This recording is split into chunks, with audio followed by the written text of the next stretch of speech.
Okay, speaking on her, getting back into it, and speaking on her first several albums that Miss Jackson had it, um, her first album, Janet Jackson.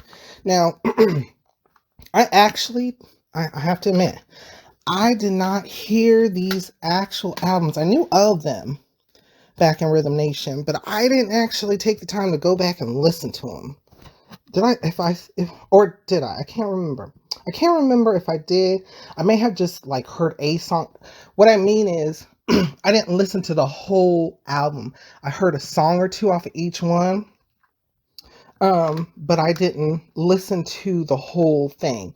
And so it was a while before I actually went back and grabbed those. I want to say it was all the way to All For You. I want to say it was around that time is when I actually went back and fully listened to. Part of the reason why is because before then there was like Napster and some other stuff, some of those old school music online, and some of them was free. you know, you know what I'm talking about. So some people would upload some of the older material or more material. And I wasn't trying to spend no coins at the time. I didn't, nope. I wasn't downloading, but I was trying to find other areas to listen to. Streaming nowadays. I mean, streaming's everywhere. Streaming's on your phone, streaming's on your tablet, streaming's on your PC, your laptop, whatever you got. Excuse me. So, back to what I was saying. Janet Jackson, her first album, her self-titled album.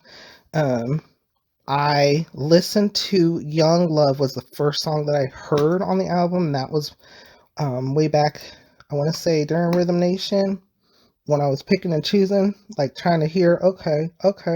Because at the time I agree like with what a lot of people were saying, especially even herself.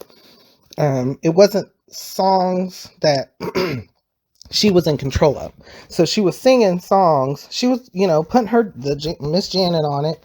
But at the same time, it was not how she wanted to express, how she felt, etc. So she was just singing a song.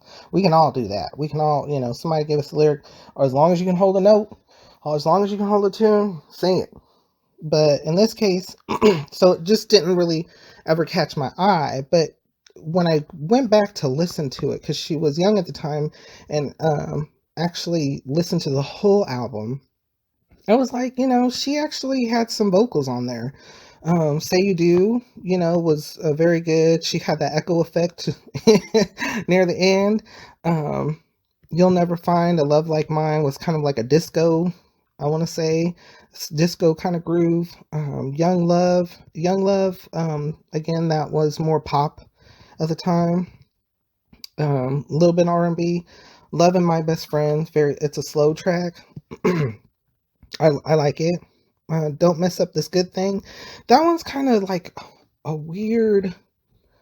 I almost want to say country. It's kind of like a combination between like an early '80s type song with something else. I'm not quite sure if I can put my mind to. I'm not quite sure how to describe it, but it's a very interesting song. Forever Yours is another slow song.